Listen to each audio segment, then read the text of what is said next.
Entreprise missionnaire, aide missionnaire internationale, encore une autre fois. Les articles les plus récents et versets bibliques. Alors aujourd'hui, nous avons quatre enseignements dans un. Le premier, c'est vous êtes une nouvelle création en Christ. La vie du Christ vous appartient, ce qui signifie que les évangiles de Matthieu, Marc, Luc et Jean vous appartiennent. Nous avons Matthieu, Marc, Luc et Jean qui ont été écrits et qu'ils ont entendu et vu quand Jésus était trop occupé à guérir les malades, à chasser les démons, s'occuper des hypocrites, à nourrir miraculeusement les pauvres et prêcher l'évangile du royaume et se préparer à ce qu'il attendait sur la croix. Merci Jésus. Si vous êtes né d'en haut, vous n'êtes pas de ce monde, mais vous êtes dans ce monde, cessez de parler de croire comme ce monde.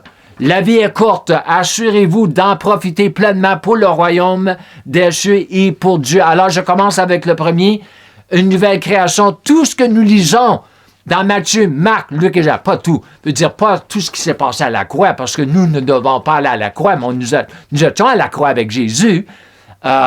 Mais tout ce que nous voyons Jésus faire, sa vie, son ministère, ça appartient à l'Église parce que Jésus est la tête de l'Église et il est le chef et tout ce qu'il a fait d'après Matthieu, Marc, Luc et Jean était fait par l'Esprit. Acte 10, 38. Alors nous avons le même esprit en nous.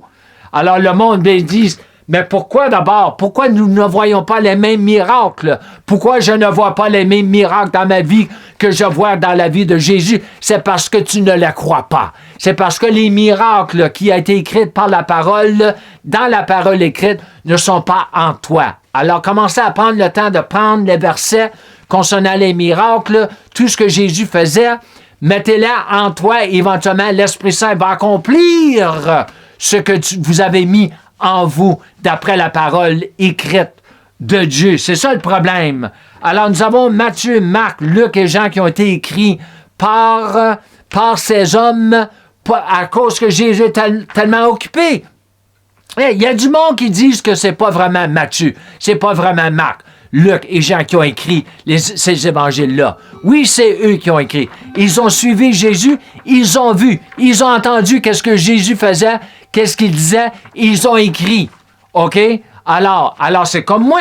Moi, quand j'avais commencé à voyager, j'écris toujours, je fais mes petites choses, mais nous allons être tellement occupés que je vais avoir un entourage avec moi.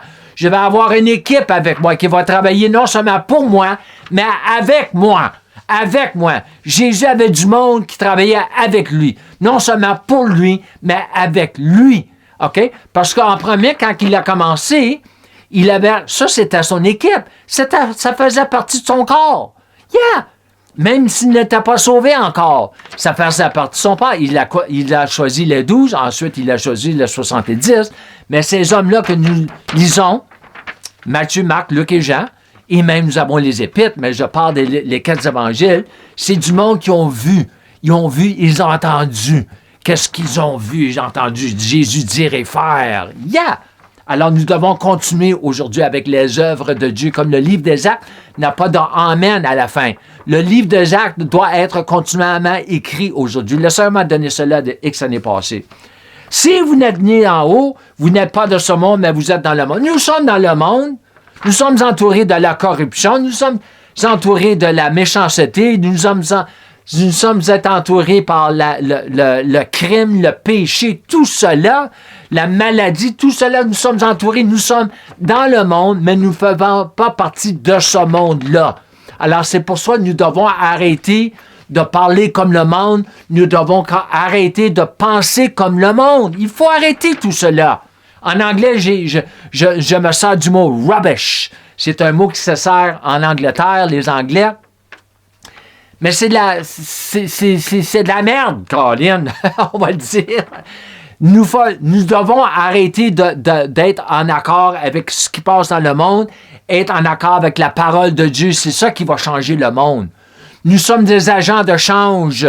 Nous devons devenir sel et lumière. Nous faisons partie de la nouvelle création. Nous ne faisons pas partie du premier Adam. Nous faisons partie du deuxième Adam. Nous sommes en union avec Christ. En Christ, le deuxième Adam. Alors nous devons parler comme lui, nous devons agir comme lui. C'est ça la différence, c'est ça le problème avec l'Église aujourd'hui. C'est pour ça que nous devons amener la réforme à une Église brisée. Quand tu parles comme le monde, quand tu penses comme le monde, tu es brisé.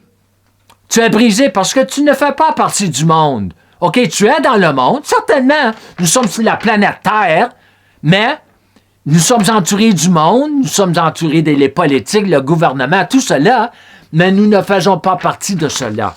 Nous sommes appelés à changer ces choses-là. Le Seigneur m'avait donné de parler, des années parlées, j'ai donné l'Église au monde. Pourquoi? Pour changer le monde. Pour changer le monde. OK, et mon dernier ici, c'est la vie est courte. Assurez-vous d'en profiter pleinement pour le royaume des cieux et pour Dieu. La vie est tellement courte, j'en reviens pas. J'ai 62 ans, je vais avoir 63 l'année prochaine. J'en reviens pas comment la vie est courte. Surtout depuis ma sœur est partie, elle est avec Jésus. Ensuite, mon père en 2017.